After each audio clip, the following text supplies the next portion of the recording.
الحمد لله والصلاة والسلام على رسول الله محمد بن عبد الله وعلى آله وصحبه أجمعين وبعد. أدعوكم الله سبحانه وتعالى أترى عليكم الصلاة والسلام فنبي محمد صلى الله عليه وسلم عن صحابه أتعوار عليه بلغ الله سبحانه وتعالى قواس عليكم كات عليكم بلا قواس شفوا إلينا على يرجو أتي سوكسو أتي ويكوي àti ìmá lo ẹ̀rí síbi tí ẹ̀rí ọba lọ eléyìí tí mufti Diyar Ìlọrin eléyìí tí a mọ̀ sí Sheikh Sulaiman Faruq Oníkíjìpá tí wọ́n jẹ́ mufti Diyar Ìlọrin eléyìí tí wọ́n mú wá nígbà tí wọ́n lọ síbi fìdáwò ọjọ́ kẹjọ ọba Ọ̀yọ́ tó kú tí a mọ̀ sí Aláàfin of Ọ̀yọ́. Àkọ́kọ́ náà ni wípé mufti wọn ò lè máa má zi wa pa pé ẹ má dojú ẹ̀sìn rú náà ẹ̀sìn máa mọ̀ sọ tí ọba ti yé yín tí ọba yíyàn nínú ẹ̀sìn ọ̀dà kéèyàn dákẹ́ káwọn èèyàn wò pé lágbájọ́ sọ̀rọ̀ ni sọ tí ọba wíṣ ní kà sí lẹ́nu kó wíṣ tí wọ́n dẹ́ pè yín wá síbì kan ẹ̀yin lẹ́jọ́ máa àlákọ̀ àti ẹ̀yin lákọ̀ tíjọ́ ń bẹ láàrin ṣẹ̀ṣẹ̀ wà nísìnyí àlákọ̀ tíjọ́ ń bẹ láàrin yẹn tẹ́ fi bára yín lò tẹ́ fi òpó lẹ́tọ̀ sí kẹ́ lọ síbi fìdáwò wọn ó sì lọ́tọ̀ káwọn pa yẹn ṣe gẹ́tù bẹ́ẹ̀ bọ́tí ẹ má máa justify àìsísí yín ẹ má máa justify yín tí ọ̀dà tẹ́ ṣe pẹ̀lú àwọn ẹ̀rí tó já sí pé kò sọpọ́tì tẹ́ ṣe àwọn ẹ̀rí yẹn tó takun tẹ́ ṣe ni àbí ká sọ yí pé ṣé àìwo tíra tó àbí àìríran tó iná ló mú sọ̀rọ̀ ẹ̀rí bẹ́yẹn ẹ wá ń sọ pé ìdúró ti yín níbi òkú Aláàfin o hadithu kan lẹ́yìn rí tó wà nínú Sahih al-Bukhari Buhari náà lẹ́sẹ̀ kúkú pé náà Buhari tó kù sí ìdájọ́ jẹ́ Buhari al-Bukhari al-Bukhari yu al-Bukhari yàtọ̀ sí ha al-Buhari lórí ní Buhari so gbogbo nǹkan yẹn gẹ́mọ̀ kharijul huruf ṣe gbọ́dọ̀ lọ mójútó dáadáa yà nínú àwọn nǹkan tó yẹ kí a tó ṣe nìyẹn ṣe ti wà ń kó tó já sí pé àwọn èèyàn fẹ́ gbọ́ nǹkan tó fẹ́ sọ ṣe tó bá ti wà nípò yẹn tó bá yá sí pé bá láwọn kò sóòrò kan ó láwọn ibi tí ó kù sí lára rẹ̀ ó gbọ́dọ̀ try láti adjust àwọn àárín yẹn tó wà ní Buhari so àárín yẹn tó ní jọ́ bẹ́ẹ̀ sọ bẹ́ẹ̀ náà so al-Bukhari ju Imam al-Bukhari alayhi rahmatullah àwọn náà ni wọ́n gba hadith yẹn wá ẹ lọ́wọ́ ní Bukhari pé hadith yẹn lẹ́yìn rí o tó mẹ́yìn wá síbi òkú Aláàfin subhanallah nígbà tá lọ wo hadith yẹn ó wà ní inú Sahih al-Bukhari ní hadith 391 inú Sahih al-Bukhari níbi tí ìmọ̀bàyìn ka sanad láti rí ọ̀dọ́ nàbí Anas lẹ́yìn ti gbé bẹ́ẹ̀ kò sí wà lámẹ́ àmọ́ tó wà nínú sanad hadith yìí ni pé haddathana Amr ibn Abbas qala haddathana ibn Mahdi قال حدثنا منصور بن سعد عن ميمون بن سياه عن أنس بن مالك قال رسول الله صلى الله عليه وسلم من صلى صلاتنا واستقبل قبلتنا وأكل ذبيحتنا فذلك المسلم الذي له ذمة الله وذمة رسوله فلا تخفر الله في ذمته سبحان الله ẹni tó mẹ́yìn dún ní hadith yẹn tó rí pé man salla salatana ẹni tí bá ń kírun tá ń kíyò tá àjọ ń kírun sí kí wákàtí márùn-ún sí lọ ìdí ìlọ jímọ̀ ẹ sọ fún wa pé wastaqbala qiblatana Ànábì sọ fún wa pé tó dẹ̀ ń dojúkọ qibla tí àwọn náà ń dojúkọ wa akala dhabihatana ẹran tá a pa tó náà bá wa jẹ ẹran tá a pa ń jẹ òun náà ń pẹ́ àwọn náà ń jẹ wa dhabahu dhabihatana ẹran tá a ń pa lòun náà ń pa iléyà àjọ ń pa iléyà ni hajj àjọ ń pẹ́ran ní hajj náà ni ẹran àdáyà àjọ ń pa ni Ànábì ní faqad harum inú riwaya mi nílé tí wọ́n kà yẹn wa akala dhabihatana tó wá jẹ ذبيحة وينتاقى سو رواية من وذبحوا ذبيحتنا رواية من أن فذلك المسلم هنبي لي كان مسلمي أن يلانكم مسلمي الذي له ذمة الله وذمة رسوله تقول أن يموى نيابي إسولون وبعد النبي صلى الله عليه وسلم لاتيس gbogbo haqqu ta fẹ́ gbà lára rẹ̀ yóò máa jẹ́ haqqu ta sí pé Allah ló ní kẹgbà àbánu sallallahu alaihi wasallam ló ní kẹgbà fala tukhfiru Allaha fi dhimmatihi inna lillahi wa inna ilayhi raji'un báyìí já sí pé láàrin yẹn náà wala tuhkiru lẹ kàbí kí sẹ́lẹ̀ kan bẹ́ Allahu musta'an sátakùn bẹ́ẹ̀ ẹ wá sọ pé ẹ̀rí tẹ́yìn rí nìyẹn tẹ́ fi kúrò ọba àgbà mọ́ṣù lọ́nà sẹ́ẹ̀lì tó sì wọlé fálàfin sálàfin kí wọn tàn kí sá wa hal istaqbala qiblatana ìbéèrè mi nìyẹn ṣé qibla wà láàfin dojúkọ àbí ká ṣe bí gan kí là ń pè ní as-salatu gan ta ló lẹ́tọ̀ọ́ sí kó kírun gan àbá mo fi ọdá mi lójú pé ẹ mà ẹ kàfẹ́ fi justify ń tẹ́ lọ sí báwo lẹ́tí máa sọ wípé Aláàfin of all people salla salatana ẹ̀yin sọmọ Ọ̀yọ́ náà sọmọ Ọ̀yọ́ nìyẹn so ti bá ní síbẹ̀ so ó dá kẹ́bẹ̀ kẹ́ sọ mọ́ ń pa hálù rẹ̀ kẹ́ẹ̀dẹ̀ bí àwọn tó mọ̀ dẹ́bàdẹ́bẹ̀ bí àwọn yẹn mọ́ bí àwọn tó jásí pé mùnáfíkí kéré àwọn náà ní ẹ̀sìn àwọn tí wọ́n máa láàfin tí wọ́n ò lè sọ òdodo ọ̀rọ̀ ń parẹ́ tẹ́bí pé wọ́n tún wá rí pé yàní ó tún lẹ́tọ̀ sí káwọn lọ sí sọ̀látù janaza subhanallah so ti bá ní síbẹ̀ bóyá ká kọ́ bí pé àwọn owó gan ni ó lẹ́tọ̀ kan kírun kí làwọn criteria tárí lára yẹn kò lọ gbá sọ pé ìrun sọ̀látù yẹn jẹ́ tẹ̀wọ́ gbà ọlọ́wọ́ bọ́ gbà rẹ̀ bá kábìrì bá يقول الله عز وجل في سورة إبراهيم قل لعبادي الذين آمنوا الله بس يقول قل لعبادي الذين آمنوا السوفان ويرسم تواني بابو التوحيد الإيمان أولا كلا صفوان يقيم الصلاة كما كيوم الذي لا يؤمن بالله كيف يصلي أنزل بابو نلوم يرون ونكي tó bá kírun gan láàyè kò lérùn tí ń kíyàn orúkọ bá tó ní wá lónìí pé kí ni qul li'ibadiya alladhina amanu yuqimus salah tí bá ti nígbàgbọ́ tán ní kẹ́mọ́ kírun kí wá láń pè ní imani ìyá fọ̀dí lọ́tà mufti àwa mufti ṣe èèyàn lè máa jẹ́ mùsùlùmí kó tó máa jó ń sàn gùsà èèyàn lè jẹ́ mùsùlùmí kó tó máa jó lóró abẹ́ mi máa tẹ́ ń sọ kátikáti wọlé ń bá wa sọ èyàn lè jẹ́ mùsùlùmí kó tó máa jẹ́ légún kọ́ máa tó bá wọn sọdún égún èyàn lè jẹ́ mùsùlùmí kó máa bá wọn ṣiṣẹ́ sí abẹ́ ẹ̀mẹ́ni táwọn sọ ní Aláàfin mọ̀ ni ọ̀rọ̀ rẹ̀ sì pamọ́ fún yín náà kẹ́rẹ́ fi ẹ̀rí ẹ̀rẹ́ mẹ́rin wá níbi tí ó ṣe rí. qul li'ibadiya alladhina amanu al-imanu làkọ́kọ́ tí èèyàn wá lè nígbàgbọ́ nínú Allah kódà tó nígbàgbọ́ nínú àwọn kẹta àkàlẹ̀ kódà máa jẹ́ muslim sa bóòlù ti fẹ́ jẹ́ muslim àwọn ni salla salatana واستقبل قبلتنا وهكذا ذبيحتنا قد قام كيرو قام قرن قام دوجو قبلة وا ثم بعد ذلك ان سيغبا وان كتا سو ليس بمسلم كل جاء مسلم لا يتو با يين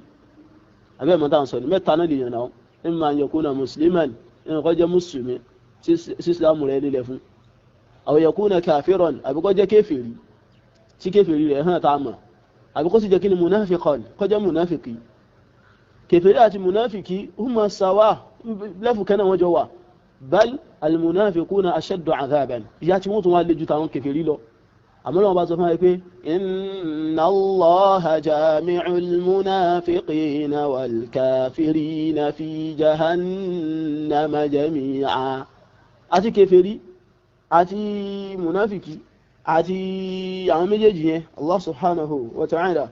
ó ní àwọn méjèèjì yẹn inú náà lówó kó wọn sí àmì èjì nínú ni wọ́n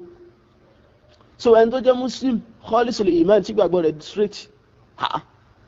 ẹwà fẹ́ lé Aláàfin mọ́ wọn tí Aláàfin ọba jẹ́ kéfèrí kò sí kéfèrí láyé mọ́ ṣẹ̀tìgbọ́ tálààfin ọba ti jẹ́ kéfèrí ẹwà fẹ́ pè kéfèrí ẹ pé múnàfíkì tí ọba ti wá jẹ́ kéfèrí tí ó jẹ́ múnàfíkì kò sí kéfèrí àti múnàfíkì kankan mọ́ láyé ẹni tá ń pè ní president àwọn munafiqun ra'isul munafiqin Abdullah ibn Ubay ibn Salul kò burú tó Aláàfin wallahi alazim kò burú tó Aláàfin Abdullah ibn Ubay ibn Salul bas yudhihiru al-islam wa yukhfi an-nifaq wal-kufr in fi islam ha isi fi kufuru ti pamọ́ òun tún fi pamọ́ tí Aláàfin tí the way tí ṣe ń promote ẹ bọ́jú bí tí promote islam lọ ọ̀yá Abdullah ibn Ubay ibn Salul tó jẹ́ra ra'isul munafiqin olórí àwọn munafiki nífàkù rẹ̀ burú tó Aláàfin ṣe ẹ̀tún gbọ́ torí pé òun tí ẹ̀ yukhfi ash-shirku wa yukhfi al-kufr òun fi ṣíríkù àti kúfùrù tí ẹ̀ pamọ́ kò fi hàn Aláàfin gbé tí ẹ̀ síta báyìí ni pé òun ṣe ẹbọ òun sọdún òsà òun sọ̀rọ̀ òun ṣe Ṣàngó òun sọ̀rọ̀ òun ṣe Ifá òun sì ṣẹ̀ṣe òun gbogbo nǹkan tí ò da tó jẹ́ ẹbọ tó jẹ́ ẹ̀rìn ẹbọ yányán nílẹ̀ Yorùbá kò sí ìtara fi ọmọ bá wọn participate mẹ́ èrò ilé ìrìnàfẹ́ jọmọ Islam la mufti ma lakum kayfa tahkumun sígbà tẹ́ sọ̀rọ̀ gan láká yóò pè é padà ní pé la taqul hadha ya mufti na'am aw qad nasita al-ilm aw tajahalta ṣé gbàgbé mọ̀ ní àbẹ̀ṣẹ̀ bí alẹ́mọ̀ nasita am tajahalta ṣé gbàgbé káfíń ní ọdọ́rọ̀ bìí jahali ipe ya mufti gbàgbé ni o aw tajahalta àbọ́ká wù ní kẹ́kẹ́ sí bí aláìmọ̀ kẹ́kẹ́ display ignorance níta gbangba níbi tí a ní many people tí wọ́n ti kéde tí wọ́n wòran tẹ́tún stream ẹ̀ live tẹ́ gbàgbọ́ àwọn kan bẹ̀ tó já sí pé ọlọ́run ọba Allah subhanahu wa ta'ala ó fún wa létí tí yẹn fi mọ́ ń gbọ́rọ̀ ó sì fún wa lágbóyè sí i náà ẹ wá tàjà hálà ẹ sì bí aláìmọ̀kan bẹ́ẹ̀ sì lẹ́ mọ̀ ẹ wá sí bí ẹni tó gbàgbé tànà sáyítà ẹ sì bí ẹni tó gbàgbé bẹ́ẹ̀ sì lẹ́ gbàgbé ẹ mọ̀ bóòlù aláàfin tàbí jẹ́ mùsùlùmí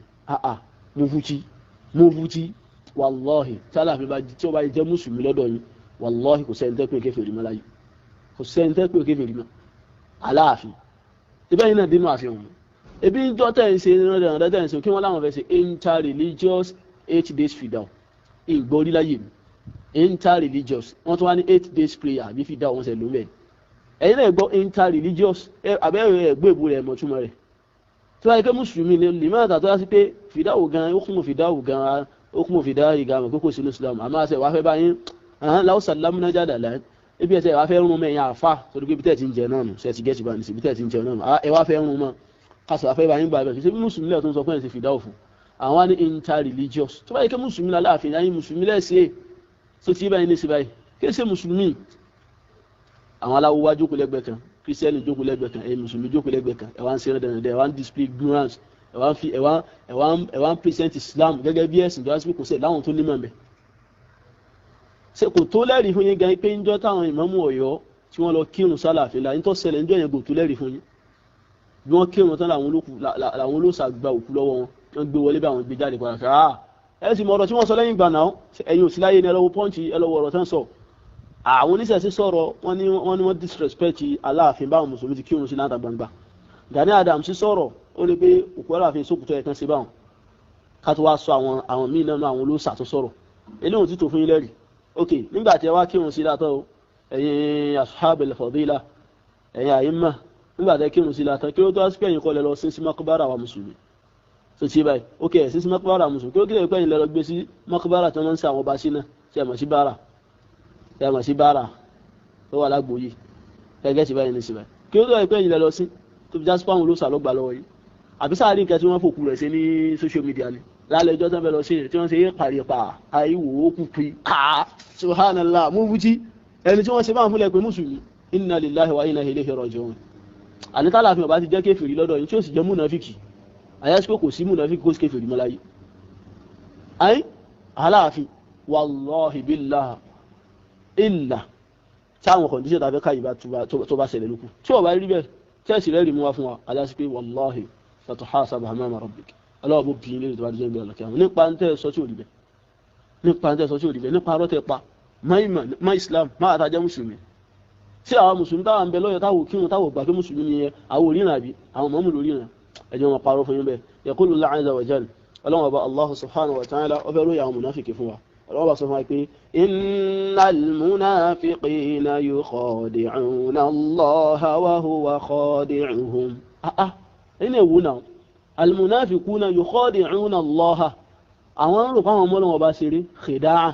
wọ́n ń sẹ́tàn Ọlọ́run Ọba wọ́n ń gan Ọlọ́run Ọba wa huwa khadi'uhum Ọlọ́run Ọba Allah subhanahu wa ta'ala sí wo wọn kí wọ́n bọ̀ wá jíya wa idha qamu ila as-salati qamu kusala idha qamu ila as-salati okay tẹ́mi tẹ́ sọ́dọ̀ kí máa ń sọ́lá sọ́lá tànà Olúwa ní pé tí ń bá sọ pé àwọn fẹ́ kírun qamu kusala wọ́n kírun lẹ́ni tí ń sọ̀rọ̀ jù sí èrò náà wọ́n kírun sí àìwò fídíò wọn ní àìlọ yìí yìí sáàìlọ yìí ní sọ́yọ̀ ẹ̀yìn bá gbọ́yọ̀ ní sáàìlọ yìí ní sáàmọ́ bá ti máa ń kírun ní àwọn tí máa ń wò káàkiri sáàìlọ jímọ̀ ní àwọn bá ti máa ń wò káàkiri sẹ́yìn mọ́ wọn tó àwà ní sẹ́yìn bá wọn gbé ní àwọn bá wọn gbé aráàlú làwà ọmọ ìlú tó mọ tí ń ṣẹlẹ̀ ní ìlú làwà ẹ̀yìn ò mọ̀ Ọlọ́run tí máa sọ pé àwọn fẹ́ kírun qamu kusala wọ́n kírun lẹ́ni tí ń rojú wọ́n kírun lẹ́ni tó yẹ kí wọ́n ṣe mọ́ tán sí kí wá ní sẹ́ wọn yura'una an-nasa wa la yadhkuruna Allaha illa qalila yura'una an-nasa wọ́n a máa ṣiṣẹ́ àrími sáwọn èèyàn wọ́n máa ṣiṣẹ́ àrími alọ yídì àwọn ìyẹ̀bọn ká máa ṣe gbogbo ẹ̀ ká máa ta gbogbo ìbúlẹ̀ ká ta gbogbo ẹ̀rú ká kó àwọn ìyàwó mẹ́jọ lọ yídì ṣe ilé náà ẹ̀ríran líle náà wọ́n ṣiṣẹ́ àrími sáwọn èèyàn jọ wa la yadhkuruna Allaha illa qalila Ọlọ́run ni wọn rántí Ọlọ́run Ọba ìrántí Ọlọ́run Ọba lẹ́nu wọn díẹ̀ báyìí kí ni sẹ́ wọn mudhabidhabina bayna dhalik Ọlọ́run ni mudhabidhabina zabuzaba wọ́n lọ wọ́n bọ̀ la ilaha ula ọba tó dá wọn sọ pé wọn ò sí lára ẹ̀yin mùsùlùmí, wọn ò sí lára yín totally wa la ilaha ula bẹ́ẹ̀ náà wọn ò sí lára àwọn ẹlẹ́bọ. wọ́n fi ìsìlámù hàn, wọ́n wá yídì, wọ́n wá jímọ̀, wọ́n ṣe kìnnì kan, wọ́n ṣe ogbélé o, ẹ̀yin ló gbọ́n bẹ lára yín la ilaha ula ọlọ́run ò sí lára yín, they are never among you. wa la ilaha ula bẹ́ẹ̀ náà wọn ò sí lára tí wọ́n náà mọ̀tẹ̀bẹ̀tẹ̀bí náà wọ́n lọ wọ́n bọ̀ wa man yudlilillahu falan tajida lahu sabila. ẹni tọ́lọ́wọ́ bá Allah subhanahu wa ta'ala bá sọ̀nù ẹ̀ lè rẹ̀ ní tí ó fi mọ̀nà. ọlọ́wọ́ bá rí àfẹ́mù kóhun ti sọ wọn torí pé wọn ò straight, wọn ò dúó lójú kan. Allah subhanahu wa ta'ala sọ fún ti sọ wọn. so fún délé yìí ọlọ́wọ́ bá Allah subhanahu wa ta'ala ọ sọ̀rọ̀ wọn bá èyí bẹ̀rẹ̀ ní suratul Nisa ní àyà 142 sí tó fi dé 143. bóòlẹ̀ tí fẹ́ fọ́nà mọ́ wọn, bóòlẹ̀ tí fẹ́ ju wọn mọ́ Islam àyíyàn olè sẹ́lẹ̀ àwọn onígbà fún yóò ẹmọ́ sọ tẹ́ bá ti mọ̀. ya ayyuhalladhina amanu ọlọ́yìn olùgbàgbọ́ òdodo la tattakhidhul kafirina awliya'a min dunil mu'minin. àwọn kàfìrí ọlọ́nà ẹgbọ́dọ̀ mú wọn lọ́rẹ̀ ayò, mùmìnì ní kẹ́ mọ́ lọ́rẹ̀ ayò. àwọn aláàfin òsè máa mùsùlùmí lọ́rẹ̀ ayò gbàtàn bẹ̀lá yìí tó fáwọn olóòsà àwọn ẹlẹ́bọ lọ́rẹ̀ wọn, àwọn ń sẹ̀gù àwọn lọ́ya àwọn lọ́rẹ̀ wọn.